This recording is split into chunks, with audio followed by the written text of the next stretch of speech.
Hi there. Hello. Hi, Oliver. Hi, Viba. Hi.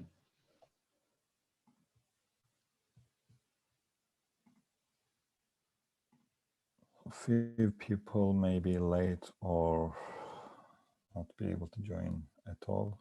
So it's good to give a few more minutes for the ones who are on their way.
Hi, Jeremy, Emil, Matthias, Steve.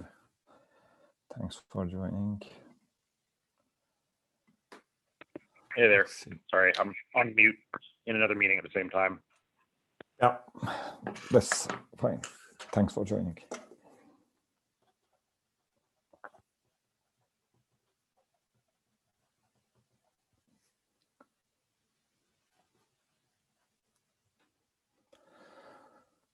So we can slowly start with the agenda and then action items. So the agenda is, as usual, we start with action items, followed by another reminder for FOSDEM, because me, Kara, and Andrea will be talking about CDF and SIG Interoperability and upcoming SIG events. And the link to the schedule is there, and all times are Central European time in case if you want to join. And then I want to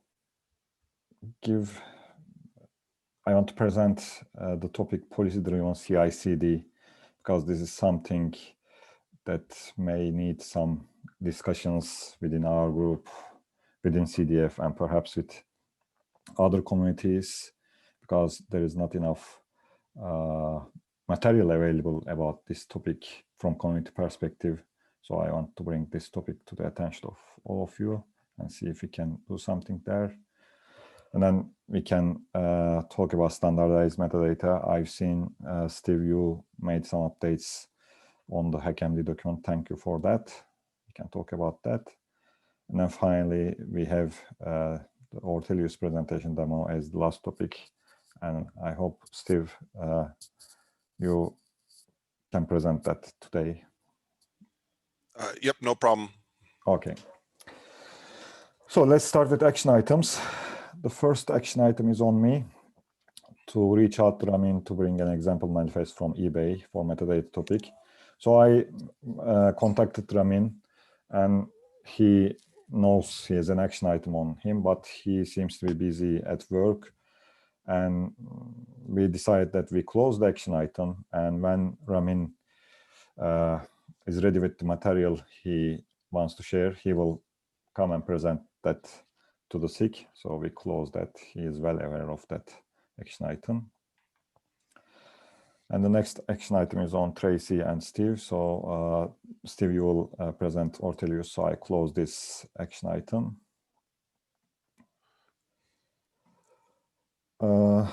Third action item is on events in CI/CD workstream SIG to provide input.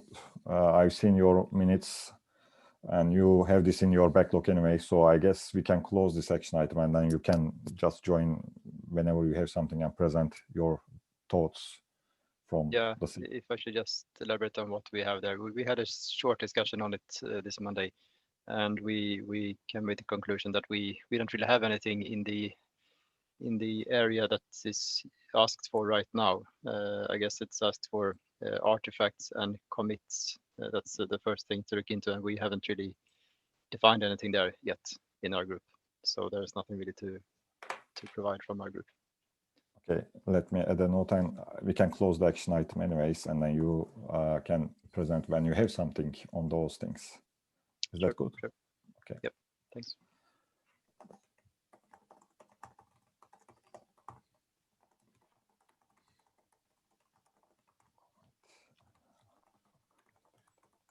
Okay, thanks. Tracy Miranda to bring the white paper to the attention of CDF creative team. I think we can close this because she already presented the initial pages or slides during last meeting, and then she sent an email today about this, so it's well in progress.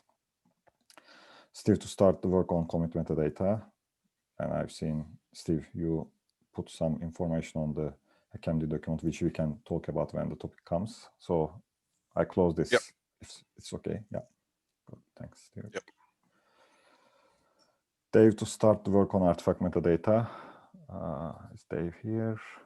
I don't see Dave, so we can keep that open.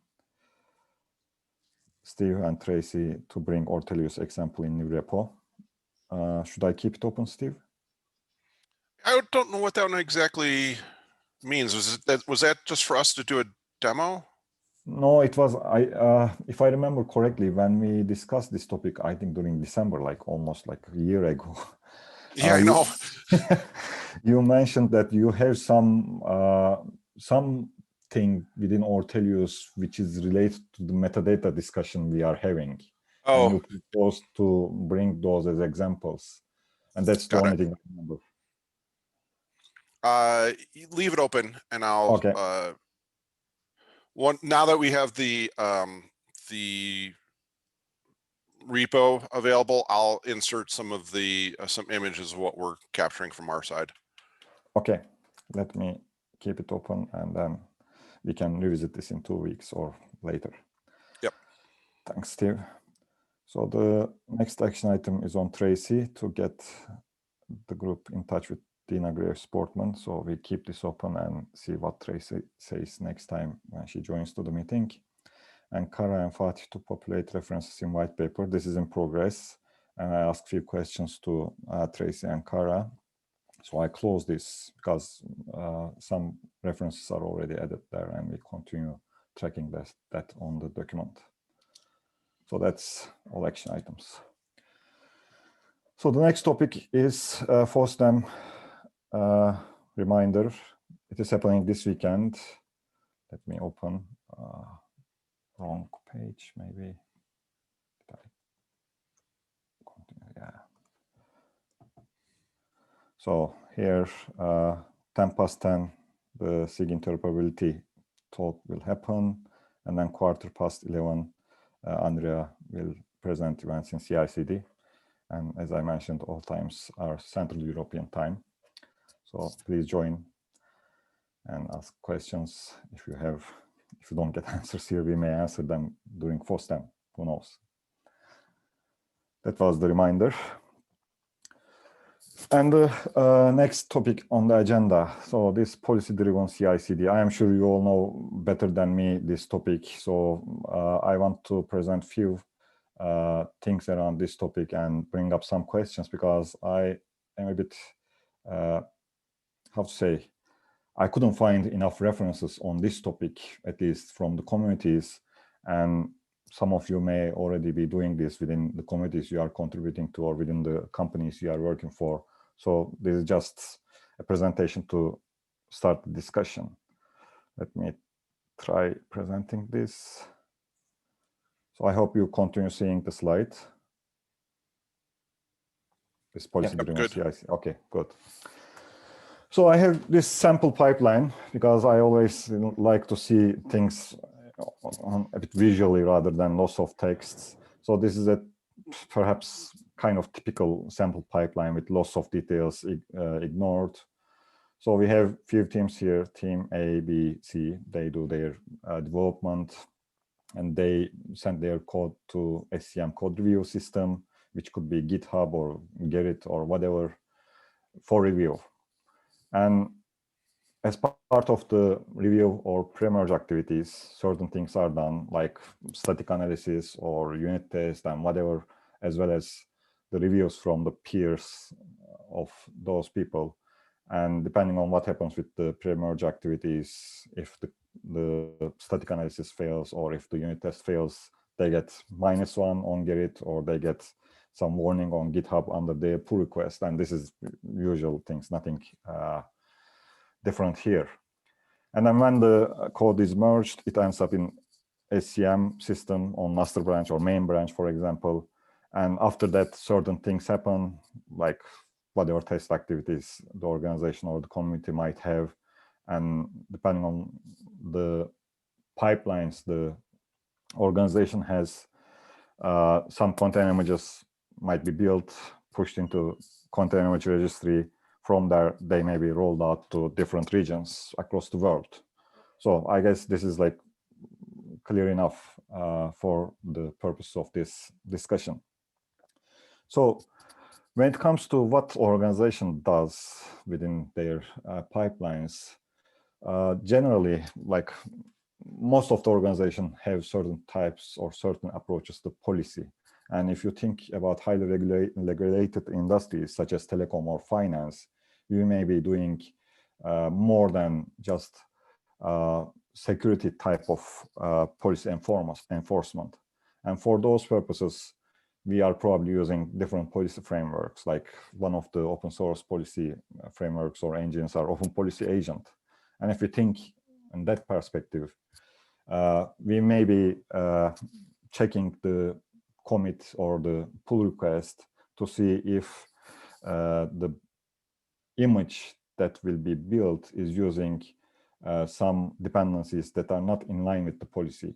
For example, like the organization may require version XYZ of dependency, and the commit introduces a different version or newer version of the dependency, which is not vetted yet and which may have vulnerabilities. So this could be a policy to block that commit to continue further within the pipeline. So this is one example.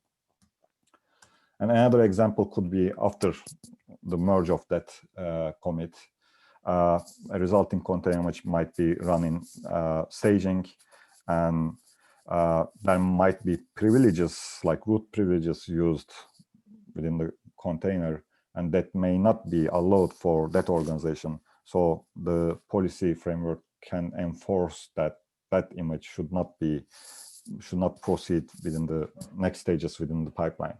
And another example could be a port, like default ports should not be used, and that commit may be opening those ports, and that image is blocked at that phase.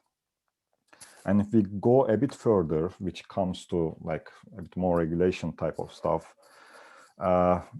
assume everything went fine in the previous stages in the pipeline, and we are now ready to roll that new version of the microservice out on Americas or EU. And one example policy could be that we don't want new versions of microservices to be rolled out during Friday afternoon, for example, because we want to have a nice weekend and we don't want to deal with problems we may fail catching in earlier phase of our pipeline. So that is one example. And another example could be regulations, like, you know, we have GDPR in European Union, and we may have a feature which may not be adhering to GDPR rules, and we don't want that version to be rolled out to EU, but it may be fine to roll that version of the microservice to Americas region. In that case, we can block rolling out that new version of the microservice to EU, but we can proceed rolling that out to Americas. So I guess this is, you all know how the policy works. So now, if there are any comments, questions here about any of these things, or if this makes sense, you can just talk about them now before I talk about the problems. You said there's some existing policy frameworks out there. Do you have an example of one? Yeah, Open Policy Agent is a CNCF hosted project which actually got graduated a few days ago. So that project seems to be the one that is used by various organizations, such as Armory has a policy engine implementation, uses Open Policy Agent. And if you look at Open Policy Agent website, they also talk about policy-driven CI as part of their community documentation. So Open Policy Agent seem to be one of the open source policy frameworks engines. And another example to policy framework is coming from telecom industry. There is an open source project called Open Network Automation Platform, and they have a policy framework project there. And telecom users generally look at that framework for policy enforcement. So those are the two of them I am aware of. I'm sure more are out there, but I don't know about those. So Open Policy Agent is CNCF hosted project. ONAP Policy Framework is within Linux Foundation Networking Open Network Automation Platform project. Perfect, thanks. No problem. Any other questions? Okay, so now I did some Googling around this, and as I mentioned at the very beginning, the communities, like at least CI/CD communities, don't talk about policy much. Yes, there are few communities or vendors who are talking about policy at varying levels. And for example, I already mentioned Armory has a proprietary feature, if I am not mistaken, called Policy Engine. They provide this policy-driven deployments approach as part of their offering, and they use Open Policy Agent. And on the other hand, CloudBees has a plugin called Pipeline Policies. And again, if I am not mistaken, that is not an open source plugin. And you can get that plugin from CloudBees. And I am mentioning these examples to highlight the issue I faced when I was Googling policy topic. So if we assume we use one CI/CD technology at this phase or for these stages within our microservice pipeline, and we use another CI/CD technology for these stages within our microservice pipeline. And both these technologies use different policy frameworks behind the scenes. So if I want to use policy, or if I want to adopt policy-driven CI/CD, and if I have multiple CI/CD technologies within our organization's pipelines, then I have a problem here, because then I have two different CI/CD technologies here that comes with its own issues, challenges, such as interoperability, which we are talking about for over a year. And the other issue is the problems introduced by the use of different policy frameworks. And again, if I use an example, CloudBees pipeline policies could be used for these stages within my pipeline. And if I am using Spinnaker for these stages of my pipeline, then I use Policy Engine from Armory, and they are totally different. And then I have to put something in place to ensure that I have one way to configure and enforce my policies, which could play well with both of these CI/CD technologies. So that is one of the issues I faced when I was looking after this topic. And the other challenge I noticed is that in some cases, some organizations may be using entirely different policy frameworks, such as the one I mentioned, like policy framework from ONAP project from Linux Foundation Networking. That is not used neither of these technologies, CI/CD technologies. Both of these technologies use different policy frameworks, which results in me having 3 different policy frameworks, and none of them can talk to each other because they're all different. They use different policy as code approaches. For example, Open Policy Agent uses Rego as the language to do policy as code things, and Jenkins pipelines, policy pipelines seem to be using its own language, DSL, to define policies, and the external policy framework is using yet another language. I think it is the rules.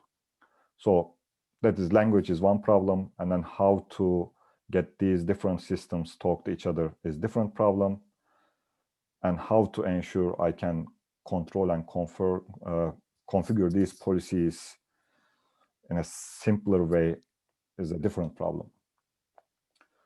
And there is another problem here, which is not policy related directly or policy framework related. But if we assume we are using an external orchestrator, again, in telecom world, the orchestration systems are pretty important, like OSS, BSS systems, for example. They are totally external to all these CI/CD technologies and perhaps the policy frameworks. And in some cases, the policy frameworks we have here may need to contact the orchestrator to get updates regarding policy. So there is another level of policy enforcement here coming from another external system. So what I've been trying to say here is there is a challenge here, and parts of the problem seems to be about interoperability. And yes, we are supposed to work with CI/CD technologies and interoperability across those, but policy seems to be a topic that is surfacing lately, and that may seem to be something we could perhaps start discussions around.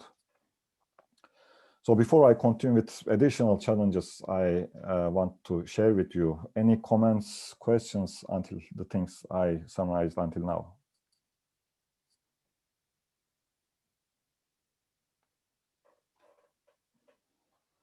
Or have you experienced similar things within your organizations or communities? I wonder.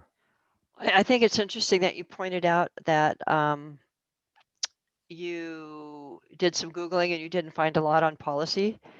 I did something similar some time back, really trying to see if there was kind of some standard policies.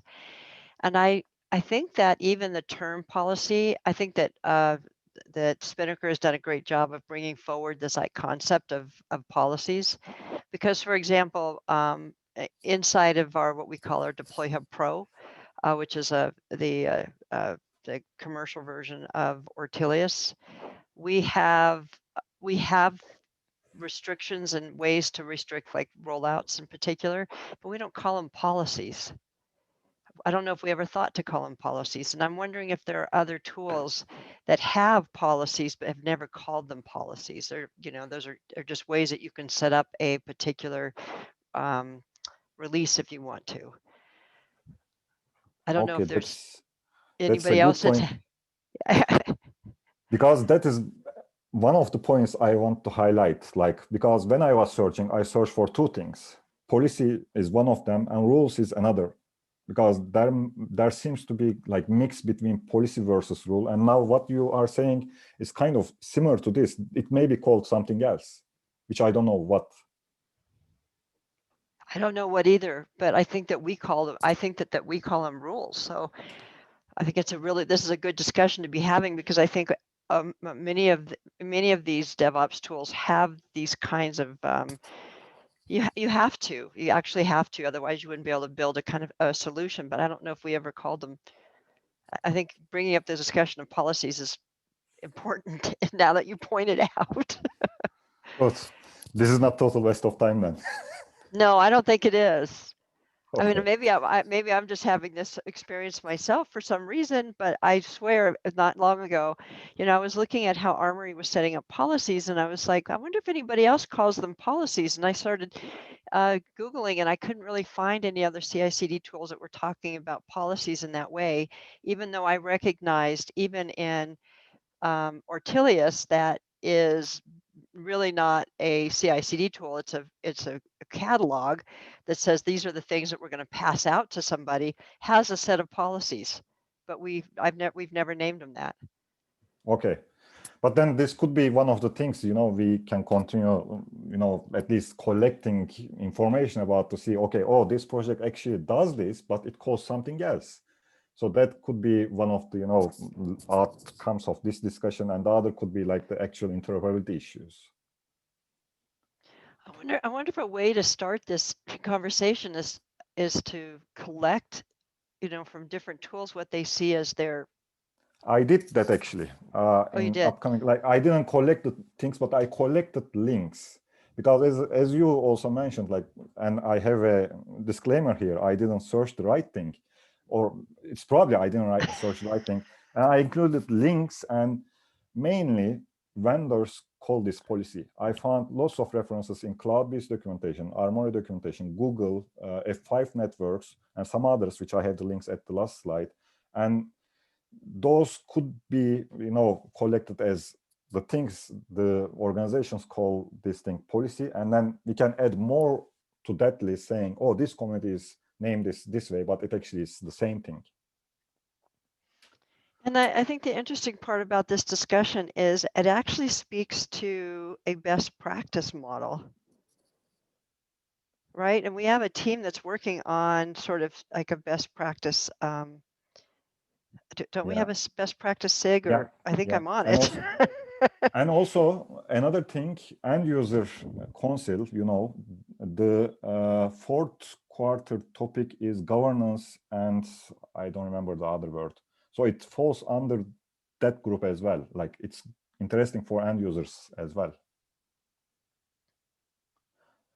Yes, because if you understood the policies you were trying to, if we could vocalize or at least clarify, let me use that word, clarify the policies that these tools are providing and allowing you to enforce, you kind of define what the guardrails are, which is what the best practices is really trying to do.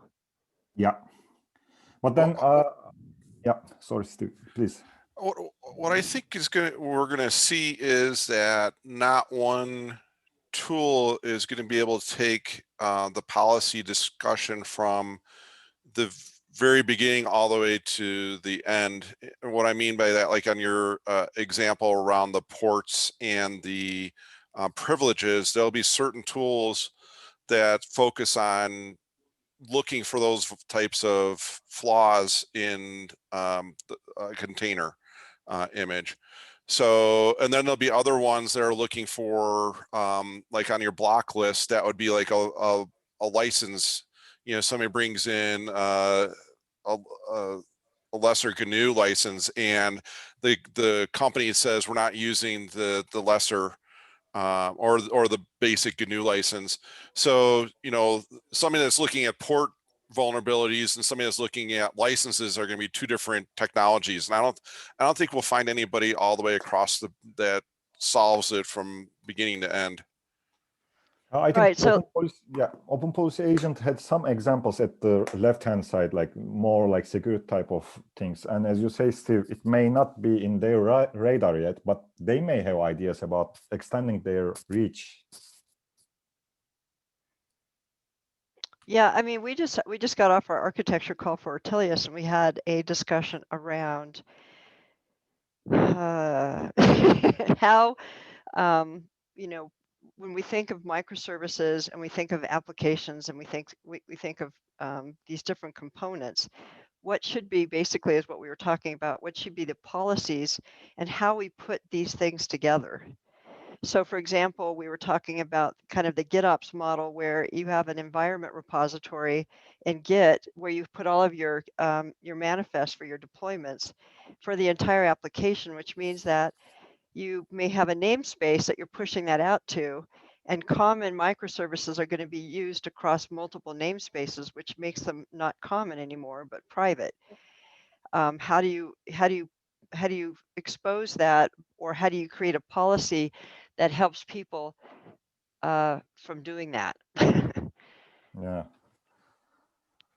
So I think the policy discussion has interesting silos of expertise, I guess you would say, because I'm sure there's policies around testing that could be brought up here. There's probably policies around, I know there's a lot of policies around security.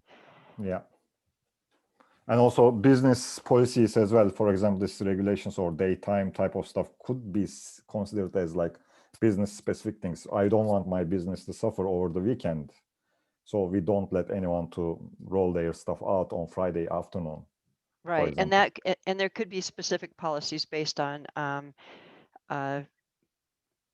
healthcare, based on banking. So I think this is it's interesting. It's a big, when I think about it though, I'm like, oh my goodness, that makes my brain hurt. This could be a really big, a big project. But I think what it does is it really does define best practices. In the end, that's what we're talking about, is how these tools are helping with defining best practices and building the guardrails. Because we keep going back to say, you know, what the CD Foundation needs to be is a central place for people to come and start understanding what they need to do to build out their a CD pipeline. How does it need to change when it comes to cloud native? What are all of the, you know, where can I go to get this kind of information?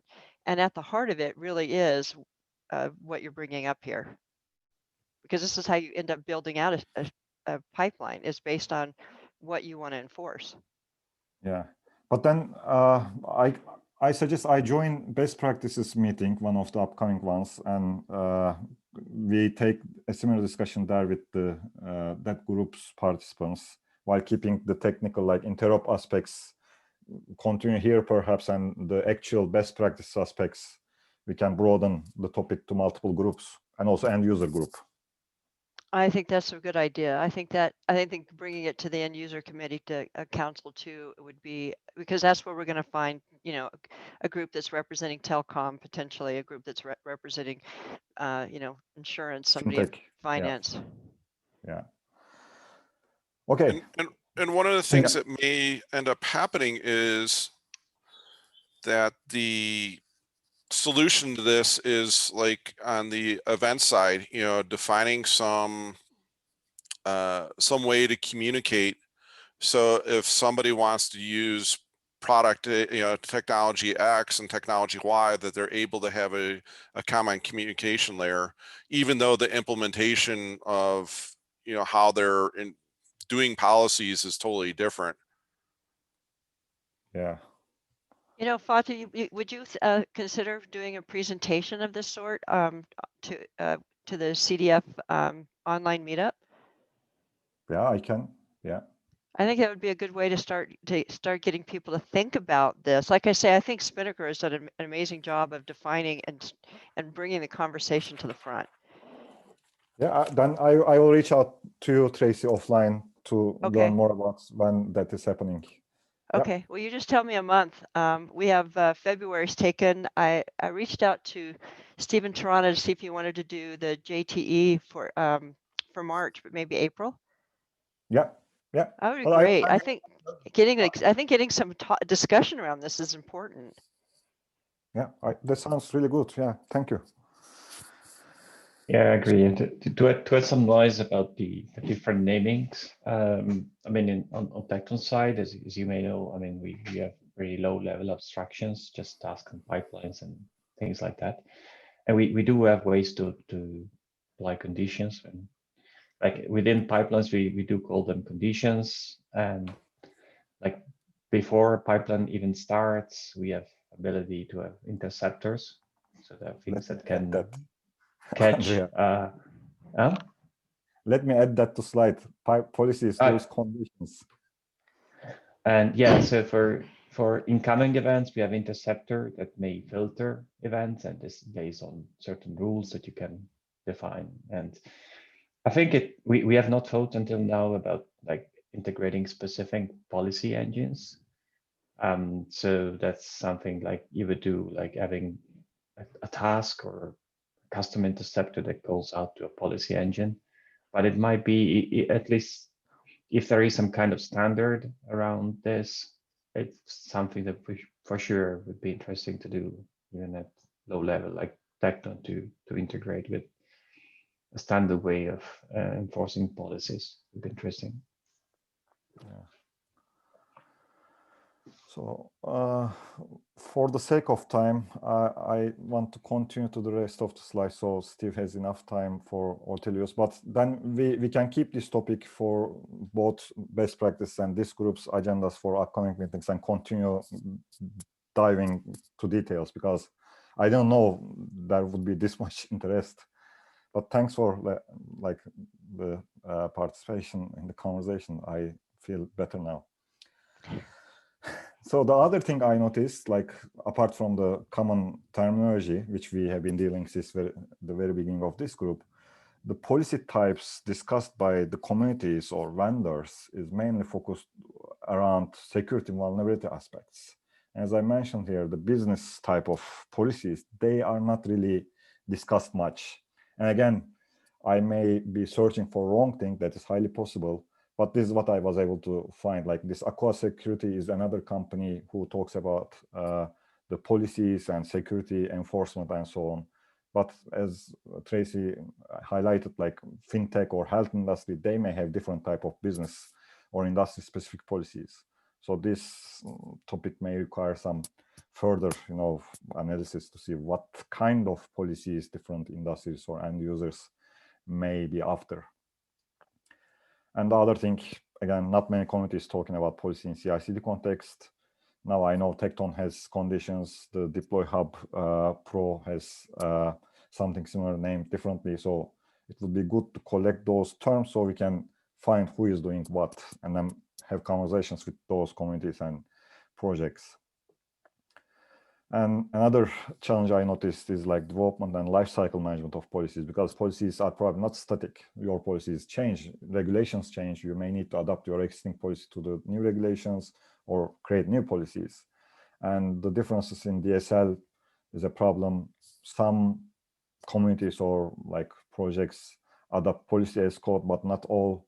That's another problem, because you essentially want to treat your policy as any other source code. So you version control, review, and do some kind of testing if it is possible before you roll that policy out. So these were a few general questions about policy and some more interoperability specific challenges with policy. Again, this is what I attempted to highlight on those diagrams. The interactions between policy framework, which could be external, CI/CD technologies, which could have policy embedded within the technology itself, and the pipelines that actually is run by the technology, CI/CD technologies, and how they interact seem to be a bit challenging because of the differences of approaches. And then the differences between CI/CD technologies, what they use, like Spinnaker or Armory policy engine uses Open Policy Agent, but others may be using some other things, like Tecton has its own conditions, which is different than Open Policy Agent probably. And finally, the third thing, this is coming from telecom industry mainly. There are external policy frameworks like ONAP policy framework or orchestrators. How these interactions happen between external systems, policy frameworks, and the CI/CD pipelines and technologies themselves. So these are very rough questions around the interoperability aspects of the policy.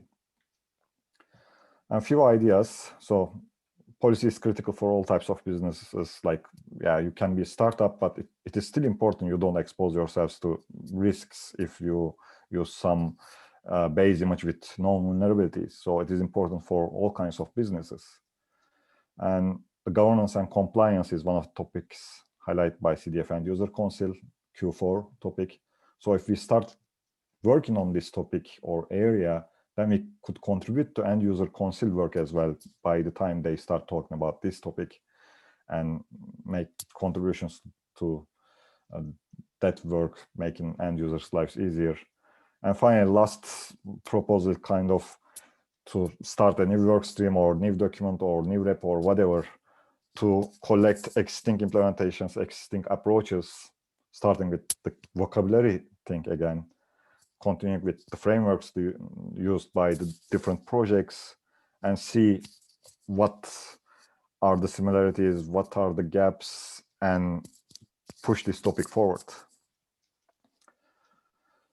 And finally, some of the links here, like Open Policy Agent, ONAP Policy Framework, CDF, and Armory Cloud with Google F5 Harness, Aqua Security. So these were the ones I was able to find when I searched. So before we move to the next topic, any comments, questions? 1 minute, perhaps. I just think it's the, like you said, the proposal of us going out and start collecting information is going to be a good starting point. Okay, then I will put an AP on Tracy, if it is okay with you, to, you said you have something in Deploy Hub. So it would be good to have Deploy Hub as an example there next to the others we already know. Okay. And then we continue. Yeah. And where's that Okay. document? It doesn't exist yet. I will create one. Okay, create one, and I will add what I'll do. I'll add what Ortelius uses as well, and then what Deploy Hub Pro uses as policies, as what you're referring to as policies, which we never called them anything. Okay. And Andrea, may I action you as well, because you mentioned you have conditions in Tekton, maybe links to some documentation about how to use those things in Tekton. Sure. Yeah, can do. And I will share the link probably in the minutes and as a separate mail. So that was all. Thanks for the good conversation. And sorry, Steve, for taking out of time. I didn't expect this much time to be spent on this, but it was good actually. So the next topic was on standardized metadata. We are on to you, Steve. You want to say a few words about what you did? Yeah. So I was tasked with the git commit SHA and kind of describing the definition around that. So one of the things I found was that the git commit is actually in a transition process from SHA-1 to SHA-256. The actual transition under the covers appears that they're going to make it pretty seamless. It's all going to be handled by the client side. I did see that the representation, our 40 character string, I could not tell if they're going to in some way signify that it's a 256 versus a version 1 of the string. So that was something I could not tell as part of that process. But basically the formats around the SHA are going to be the 40 character hexadecimal string. Sometimes you'll see it prefixed with the SHA colon or without it. And then we have the 7 character version, which is the short one. The 7 character one is not guaranteed to be unique. You can have name clashes across 2 commits with the short one.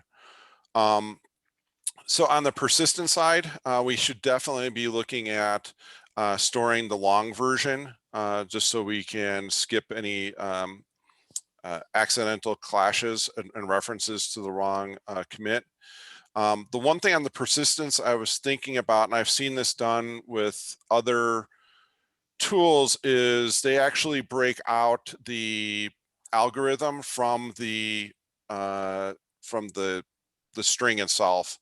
So you can, as a persistent layer, and this may become more general, let's say we want like the MD5 of a zip file that we want to store.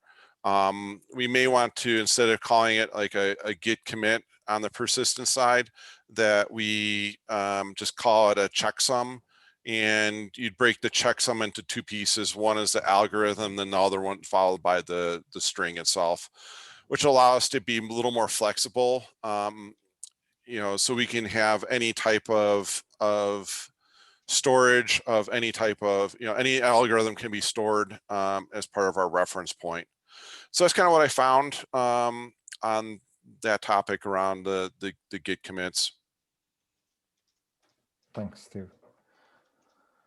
So this document, yeah, we have a pull request in the new repo. So once that pull request goes in, this version will be there as well, Steve. I will ping you on Slack when that happens, so you will see it in the repo as well. Yeah, I wasn't sure if I should be editing this one directly or on the repo side, so I decided just to start here. I think this is good because this is connected to the Git repo as well. So when we submit this, it will end up in the new repo anyways. Okay. So, thanks. So I can stop sharing, Steve. Unfortunately, we have 16 minutes for the Ortelius presentation, and you can take the rest of the meeting and perhaps some more. No problem. Yep. Real quick, this is Dave Sudia. I got assigned working on the artifact metadata, and I just want to call out real quick. I started a new job on January 2nd, and then we ended up kind of unexpectedly getting into Y Combinator.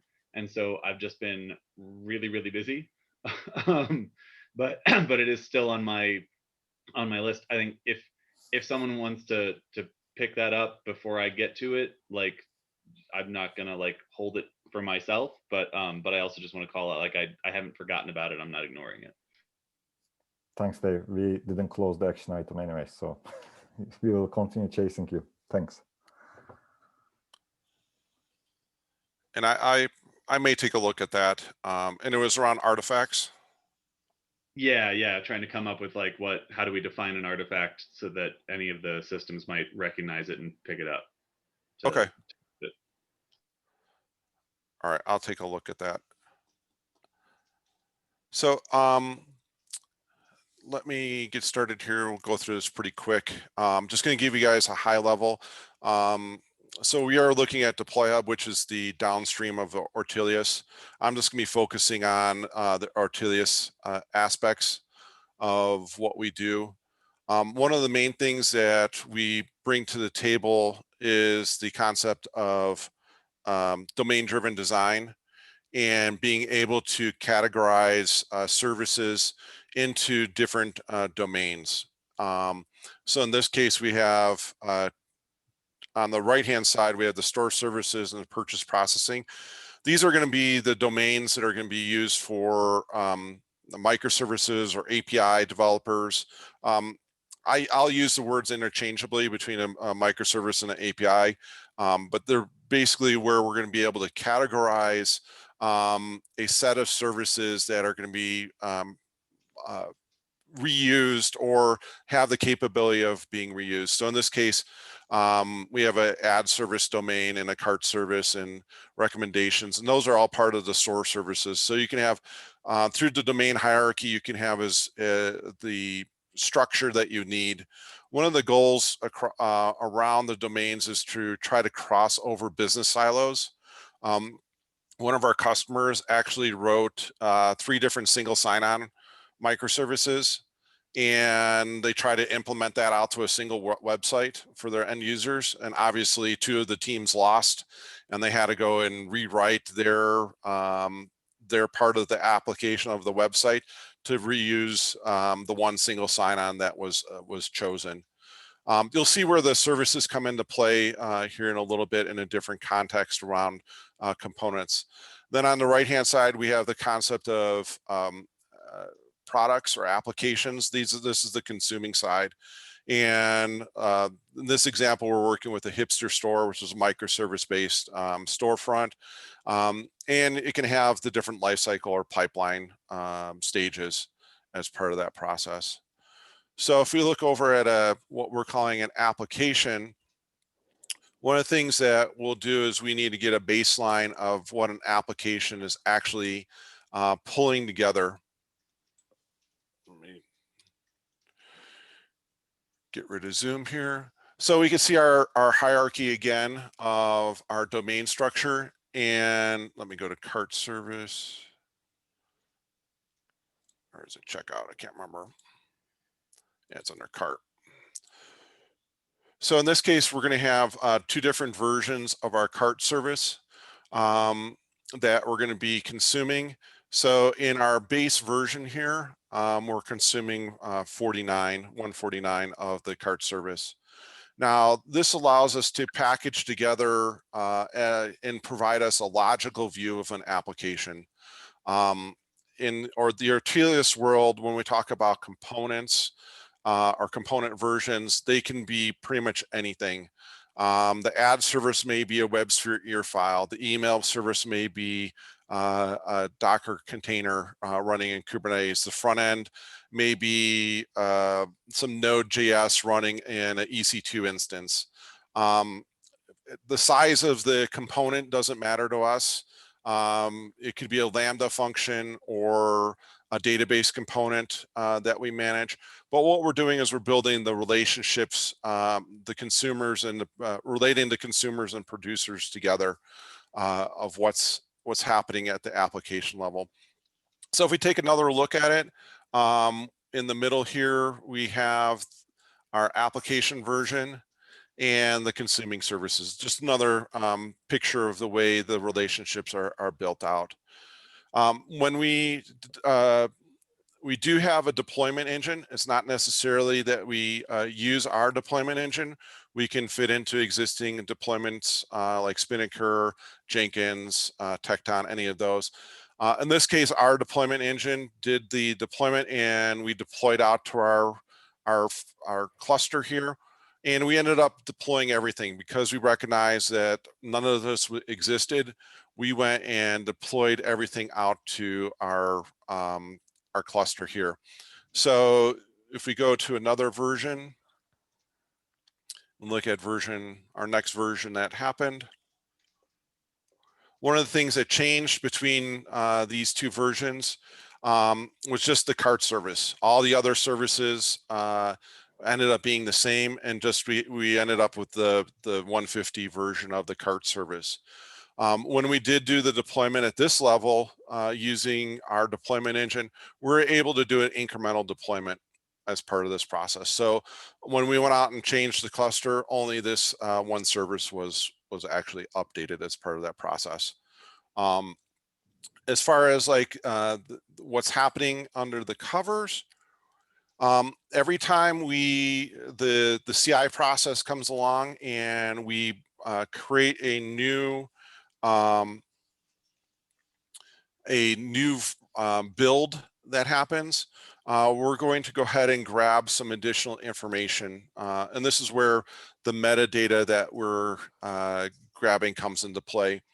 So at this level, we want to grab what was the build engine. In this case, this is a Circle CI, the build number, the link to it. We prefer to use Helm for Kubernetes to do the installation. The reason being is we can separate data from definition and pass in data depending on where we are in the pipeline, whether we're deploying to development, QA, or production. We can separate the data from definition and reuse the same chart and apply the correct values. This other information we're gathering from our plugins into the different CI tools. So in this case, it's on Circle CI, they call them orbs.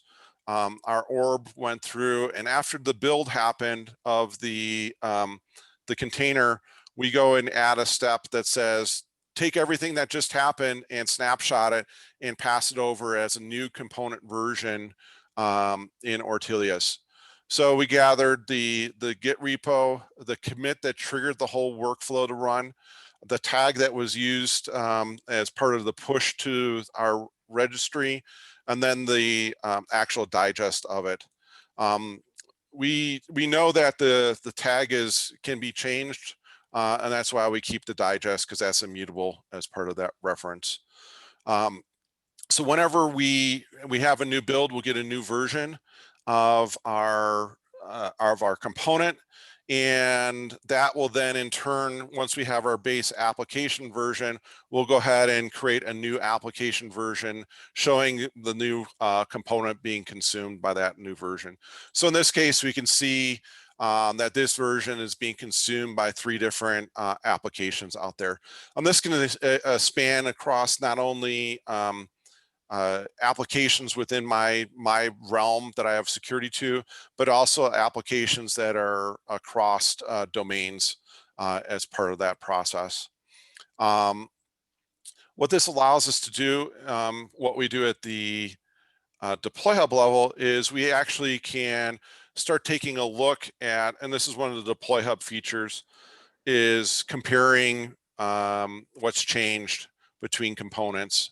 So we can see that the only thing that changed was basically we got a new container as part of that process. But if we look at the application layer and I compare my base version to my current version, we can actually see what's happened between that. So in this case, we have our base version and our new version that came out of the whole pipeline process. And the only only component that was updated was the cart service as part of that process. Some of the other all this other stuff is identical. Because we keep a track of these relationships, we could actually start comparing what's the difference between two environments or two clusters. So in this case, I can compare the two clusters, my test cluster with my production cluster, and I can see the only differences are in some key value pairs where we have the key vault, the context, whether we're using Stackdriver, stuff like the minimum replica set is the same. And then thank God we have all the right containers between testing and production in this case. So that's just a quick high level of Ortelius. Like I said, where we fit into the process is where we're going to be gathering the additional information around what's being built as part of that process. We are scoping out, we just talked about this previously, just before this meeting, was to start adding in additional attributes such as the owner's email address, owner's phone number, the development Slack channel, for example, the URL to the blog files for the service, PageGate links. Those types of relationships we're going to be adding on. So from the operations side, if something breaks, if this service is ending up having some latency and we want to go find out and talk to the owner of it, we have all that information here as well. So that's kind of quick high level of what we are gathering from the CI/CD process.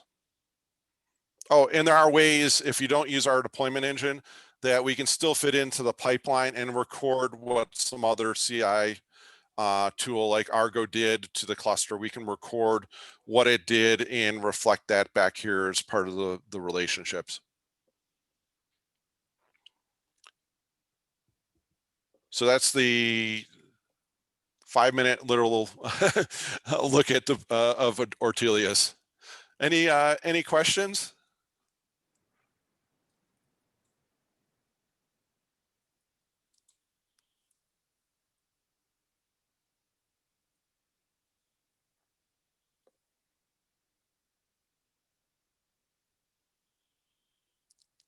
Okay, back to you guys. Thanks, Steve. Let me put the link to the Ortelius webpage, so if people want to go and check it out, they can do that. Yeah, thanks a lot, Steve. So I think that was it. We have 3 minutes left. Anyone wants to bring up a last minute topic or any questions, comments?